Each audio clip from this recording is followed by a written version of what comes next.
I pulled into our driveway at 7:15 p.m., just like any other Wednesday evening.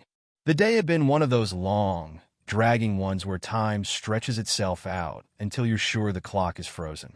The boss had piled on more work than usual, and by the time I left the office, I was running on caffeine and pure stubbornness. The only thing that kept me going was the thought of home, where dinner would be warm, the lights cozy, and my wife, Laura, would be waiting for me. Or so I thought. The driveway was darker than usual, which struck me as odd because Laura always left the porch light on when she knew I'd be coming home after dark. My car, the reliable old sedan I'd had since before our marriage, was parked where I'd left it that morning. Except now there was someone sitting inside it. I squinted, stepping out of my truck and closing the door quietly, careful not to alert them to my presence. My shoes crunched against the gravel as I made my way closer, and as the shadows shifted, I saw her. Laura. Her long hair was loose, cascading over her shoulders in that effortless way I used to find mesmerizing. Only now, her head was tilted, her face pressed against the lips of another man, a cab driver, judging by the logo on his jacket and the yellow taxi parked halfway down the street. They didn't see me right away. The way they clung to each other, like they were the only two people on Earth, made my stomach churn. I watched frozen, until Laura finally pulled away and laughed softly, the sound muffled behind the car's closed windows. I could have stood there longer, letting the sight sear itself into my brain, but I wasn't the kind of man to let things stew. I walked up to the car, my footsteps deliberate now, heavy enough to make the gravel announce my arrival. Laura's head snapped toward me, her eyes wide, and she pushed the door open in a hurry. The man followed, fumbling with his seatbelt like a guilty kid caught sneaking out after curfew. "Tom," she whispered, barely audible. I didn't say anything. Not yet. My eyes flicked to the cab driver, who had the sense to take a step back, avoiding my gaze like he knew exactly what kind of storm was brewing behind it. Laura stood there, clutching the car door, as if it were the only thing holding her upright. I turned on my heel and walked toward the house, leaving them behind without a word. Let them wonder what I was thinking. Let them squirm. My hand was steady as I unlocked the front door and stepped inside, shutting out the night, shutting out her and him, at least for the moment. I didn't have a plan. My brain was sorting through what I'd seen, cataloging every detail and storing it somewhere I could access later. Her flushed cheeks, the way she leaned into him, like she didn't have a husband waiting for her at home. The way she panicked when she saw me, but not enough to say anything that mattered. I dropped my bag by the door, kicked off my shoes, and sat on the couch in the dim living room. Minutes passed before I heard her footsteps on the porch. The door creaked open, then closed softly behind her. She didn't say anything as she set her keys on the counter and lingered near the entrance, probably waiting for me to explode. But I didn't. She shuffled toward the living room, stopping a few feet away from me. I could feel her presence without looking at her, like a weight pressing down on the room. I tapped my fingers against the armrest, my voice calm, but colder than I'd ever heard it. "Lock the door, Laura." "You left it open." She obeyed without question, and when she returned, I finally looked at her. I didn't see the woman I'd married. I saw a stranger with the same face. My silence hung between us, and I let it stretch on until she shifted nervously, her arms wrapping around herself like she was trying to shield herself from the damage already done. That was the first crack in her armor, and I wasn't sure if I was going to tear it open or let her drown in the weight of her own guilt. Either way, this was just the beginning.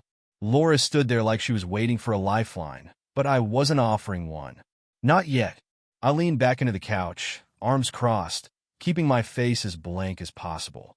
She looked down at the floor, her bare toes curling against the hardwood like she was bracing herself for the inevitable fall. "I'm sorry," she whispered, her voice barely cutting through the silence. I didn't flinch. I didn't even blink. For what, exactly? She didn't answer right away. Her eyes darted toward the window, as if the street outside would provide some kind of escape route. But she knew there wasn't one. Not this time. For tonight, she finally said, her voice trembling. "I made a mistake." A mistake.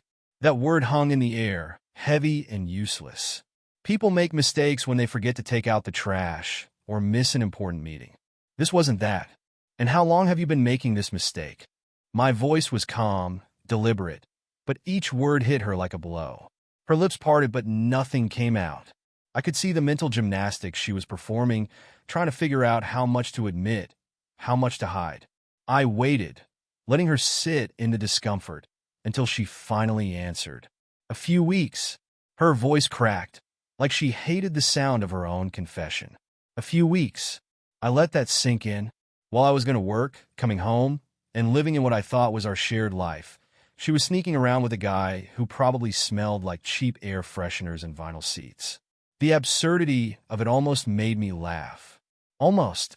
I rubbed my hand over my face, not to wipe away any tears. I didn't have any, but to ground myself in the moment. Why am? That question hit her differently. I saw her shoulders tense, like she wasn't expecting it. She probably thought I'd scream, yell, or throw something by now. But I wasn't interested in the usual theatrics. I wanted the truth. I don't know, she muttered. It wasn't supposed to be anything. He was there, and she stopped herself, her breath hitching.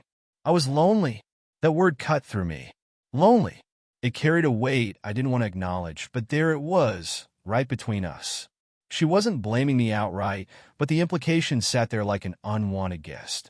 So, you were lonely, and instead of talking to me, you went and found yourself a cab driver? My tone wasn't angry. It was worse, disbelieving, as if I couldn't fathom how she'd let things spiral so far out of control. It wasn't like that, she said quickly.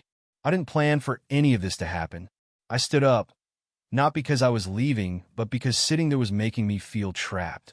I paced to the window, looking out at the street where his cab had been parked not long ago. He was gone now, but the damage he'd helped cause remained. You didn't plan for it, huh? I muttered, more to myself than to her. That makes it better.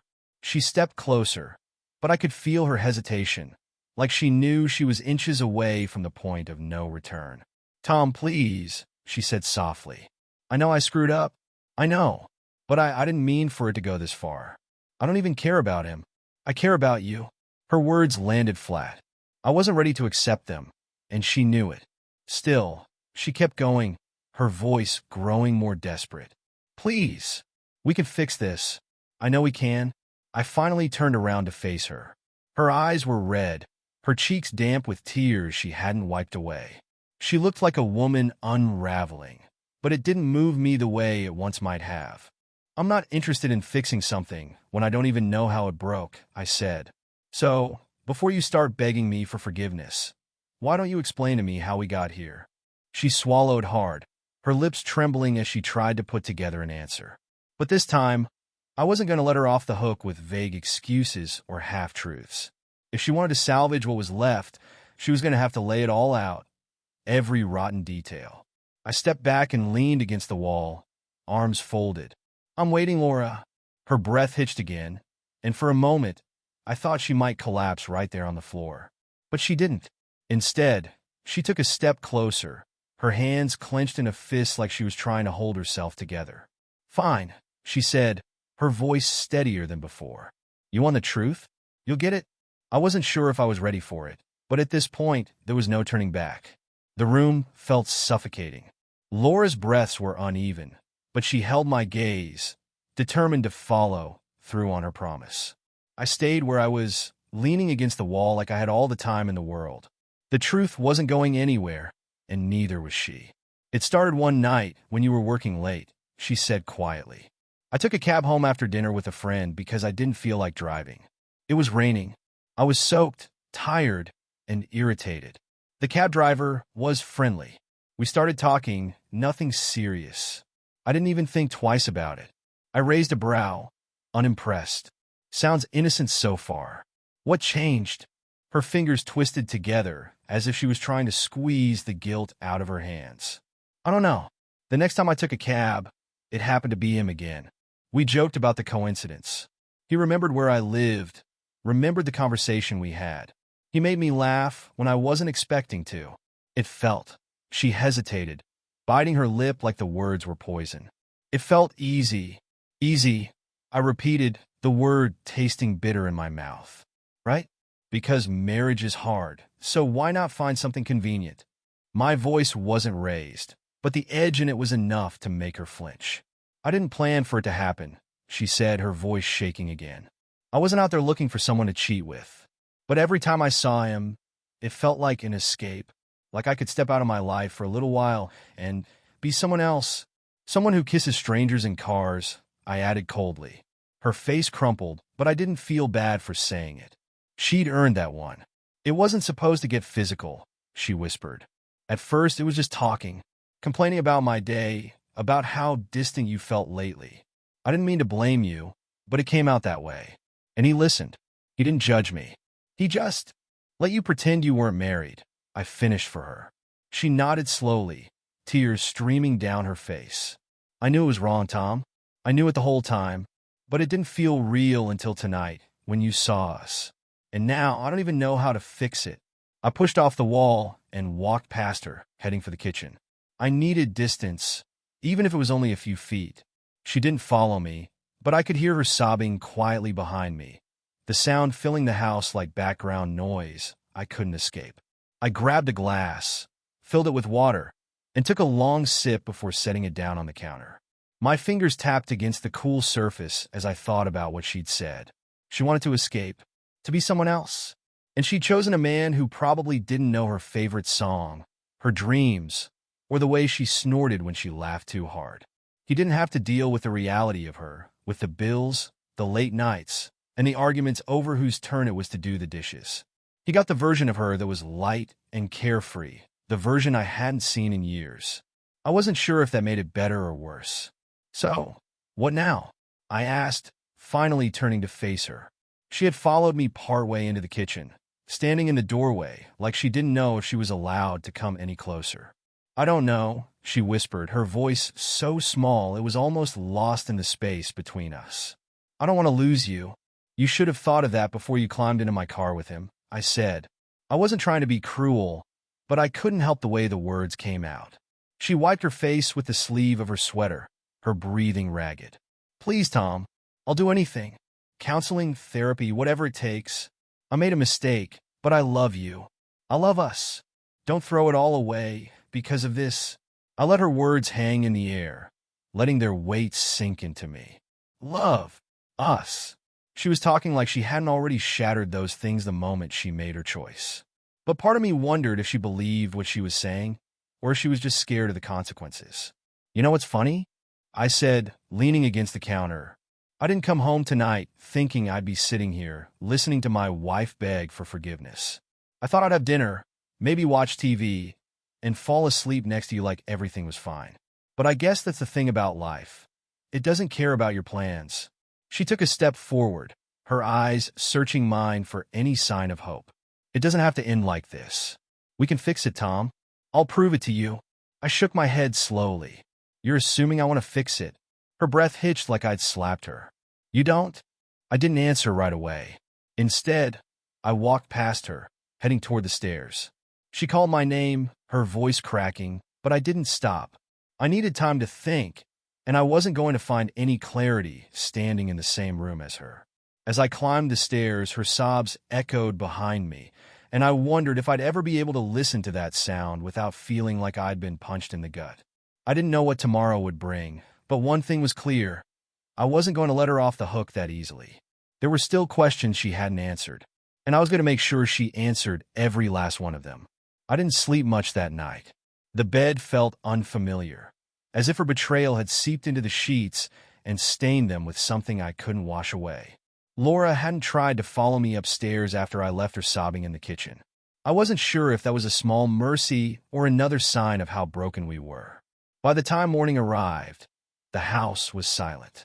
I lay there for a while, staring at the ceiling, replaying the events of the previous night like a bad movie I couldn't turn off. The way she kissed him, the way she admitted to finding comfort in someone who wasn't me. It all swirled together, making it hard to breathe. But I didn't wallow. That wasn't who I was. I got up, took a cold shower, and headed downstairs. Laura was already in the kitchen, sitting at the table with a cup of coffee in front of her. She looked like she hadn't slept either. Her hair was a mess, her eyes red and swollen, but she was still dressed in the same sweater and leggings from last night, like she hadn't bothered changing. "Morning," I said, grabbing a mug and pouring myself some coffee. My tone was neutral, as if we were strangers sharing a space rather than a husband and wife dealing with the fallout of infidelity. She watched me carefully, her hands trembling as she lifted her cup to her lips. "Did you sleep at all?" "Enough," I said, taking a sip. The bitterness of the coffee was nothing compared to the bitterness I felt inside. We sat in silence for a few minutes, the only sound being the hum of the refrigerator and the faint ticking of the clock on the wall. I wasn't going to be the one to break the silence. If she wanted to talk, she'd have to start.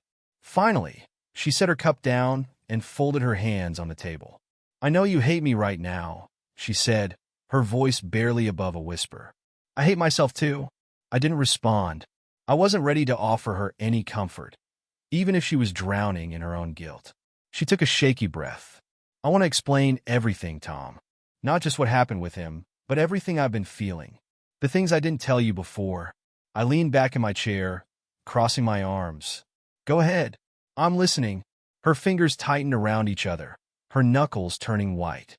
It wasn't just about being lonely. It was about feeling invisible. Like no matter what I did, I was just part of the background in your life. You come home, we'd eat dinner, watch TV, go to bed, and do it all over again. But it felt like we weren't really seeing each other anymore. I didn't react, but her words hit something deep inside me. I wasn't about to admit she was right. Not after what she'd done. But part of me couldn't deny that the routine she described was accurate. "So, instead of talking to me, you found someone else to make you feel visible," I said, my voice cold. "Is that what you're telling me?" Tears filled her eyes again, but she blinked them away. "I didn't mean for it to go that far. I swear, Tom. It started off as just someone who listened. Someone who made me feel important again, and you didn't think I could do that for you?" I asked, leaning forward. "Or did you just not care enough to give me the chance?" She shook her head, her hair falling into her face. "I didn't think you'd want to hear it. You were always so busy, so focused on work. I didn't want to add to your stress." And then it just spiraled. I let out a bitter laugh. "You're right about one thing, it spiraled. And now, here we are, sitting at this table, pretending like any of this makes sense." Laura wiped her face with the back of her hand, sniffling. "I want to fix it, Tom. I want to be honest with you, even if it's too late. I owe you that much." I took another sip of coffee, the warmth doing little to thaw the coldness inside me. "You got a lot of honesty to catch up on. Why don't you start with the cab driver? Who is he really? What's his story?" She hesitated, and I could see the conflict in her eyes. "His name is Rick. He's been driving cabs for years. He's divorced, has a kid he barely sees, and he's good at making people feel comfortable. He didn't push me into anything, if that's what you're wondering. I made the choices. It was all on me." "Good to know," I said, though it didn't make me feel any better. "And what about now? Are you still in contact with him?" "No," she said quickly. "After last night, I blocked his number. I'll never speak to him again, I swear." I studied her, looking for any sign that she was lying, but all I saw was a woman on the verge of breaking. "And what makes you think I'll believe you?" I asked. Her shoulders sagged, and she let out a shaky breath. "Because I'm done lying, Tom. I'm done hiding things. If you give me a chance, I'll prove it to you." I tapped my fingers against the table, considering her words. Part of me wanted to believe her. Part of me wanted to grab my keys, leave the house, and never look back. But I wasn't the kind of man to make decisions without thinking them through. "You've got a long road ahead of you, Laura," I said finally. "And I don't know if you'll make it to the end." She nodded, tears slipping down her cheeks again. "I'll do whatever it takes." I didn't respond. I didn't have the answer she was looking for. Not yet. The rest of the day passed in a fog. I couldn't focus on anything. Couldn't watch TV, couldn't read the paper, couldn't even stomach food. Laura kept herself busy cleaning the house, organizing cabinets she'd already organized a dozen times. I knew what she was doing, trying to distract herself from the wreckage she created. But no amount of spotless countertops or neatly folded towels could wipe away what had happened. Around 4 p.m., my phone buzzed. For a second, I thought it might be the cab driver. I half expected some bold, shameless text from him, But when I glanced at the screen, it was just a reminder about a meeting scheduled for the next morning. Nothing important. Laura walked into the room, carrying a basket of folded laundry. She set it down and hesitated, like she wasn't sure if she was welcome to stay or if I'd tell her to leave. I didn't say anything, so she took that as permission to sit on the chair across from me. "What are you thinking?" she asked, her voice cautious, like she was afraid of the answer. I stared out the window, watching the leaves tremble in the wind. "I'm thinking you're lucky I didn't throw you out last night." Her eyes dropped to the floor. "I wouldn't have blamed you if you had." I rubbed my jaw, the tension building there making it ache.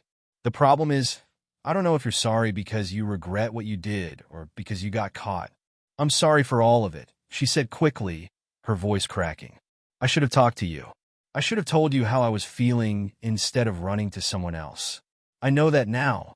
Knowing it now doesn't change the fact that you didn't." I leaned forward, resting my elbows on my knees. "Do you even understand what you've done? You didn't just hurt me, Laura. You broke something I don't know how to fix. Trust isn't something you can patch up with apologies." She nodded, tears welling up again. "I know, but I want to try." I let out a long breath, trying to calm the storm inside me. I wasn't ready to forgive her, and I didn't know if I ever would be. But there was one thing I knew for sure. I needed to know if she was telling the truth now. If she was serious about cutting ties with the cab driver and fixing whatever was left of our marriage. I stood up, and she followed me with her eyes, worry written all over her face. "Where are you going?" "Out," I said, grabbing my jacket. "I need air." I could see the fear in her expression, like she thought I was leaving for good. But I wasn't running away. I was running toward answers. I didn't go far, just to a coffee shop down the street where I could sit and think without her hovering nearby. I pulled out my phone and scrolled through my contacts until I found hers.